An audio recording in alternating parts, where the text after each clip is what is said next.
Hey guys, what's up? We just finished the Makapu'u Lighthouse Trail. I just shot a Facebook Live from up there, so if you didn't see that amazing view, go ahead and check that out. Yeah, it was a really good time. I want to talk to you guys just a little bit about scarcity. A friend of mine just shared an amazing testimony of God's provision for her. Maybe I'll have her share that sometime, or I'll share that story with you at another time. But yeah, just maybe think about abundance and scarcity, and something that I've been thinking about and doing. My buddy Mark is here, as you know, and one of my favorite things to do in life is connect my good friends with my other good friends. So we've moved around a lot, so we have friends from all over the world, but we've been really blessed to meet amazing people. My buddy Mark that's visiting right now, we've literally traveled the world together, been in a bunch of different nations doing ministry together. And we've driven across the United States together and hung out in a lot of different states. And yeah, he's just been a really good friend. Still is a good friend. He's sitting to my right now. But yeah, so anyway, last night we got to reconnect with Spencer, who is another good friend here in Honolulu.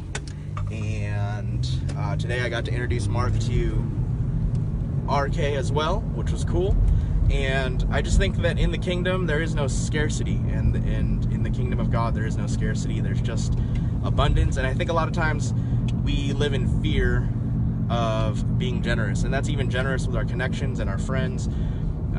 You know, maybe there's a fear of, man, what if I connect these people and then that person likes that person more than me, or something like that, right? That's a scarcity mindset, and it's just, scarcity is always rooted in fear. So my encouragement today for you is to identify those areas where you think there's scarcity, where you're not living in abundance, where you're living in fear, and just take those things to the Lord and see what you can do about those things. Also, just kind of climbing up the Makapu'u Trail. This is probably one of the easiest hikes on the island, but it was a little bit of work.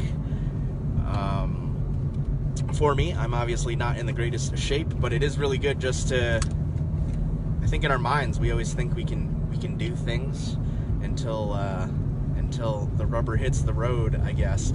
And so I just encourage you to get out there and do the things that you might think that you're good at in your mind, and put it to the test, man. Put it to the test. So yeah, it wasn't a killer hike. I wasn't dying. I didn't vomit or anything like that, but there is an incline, and my heart was definitely getting up there, and now I know I gotta get out and move more, make sure my heart's pumping good blood, make sure I'm getting some inclines and in my life. So yeah, and anyway, but it was totally worth it. The view was beautiful up there. And so yeah, just encourage you guys to do things that are challenging, get outside, see some amazing things, and to operate in an abundance mindset. We've got a God that is so good and loves to give good things, and we don't need to live in fear of scarcity. So there it is. There's the thought of the day. We're about to go pick up our wives, which I'm really excited about. Mark's wife, Jeanette, was so gracious to fly with Jess and my son back so that Jess could have another set of hands, and so that's awesome. So we're literally going to go drive to the airport right now and go pick them up. So looking forward to that. So there it is. Thank you guys. Have a wonderful day. Bye.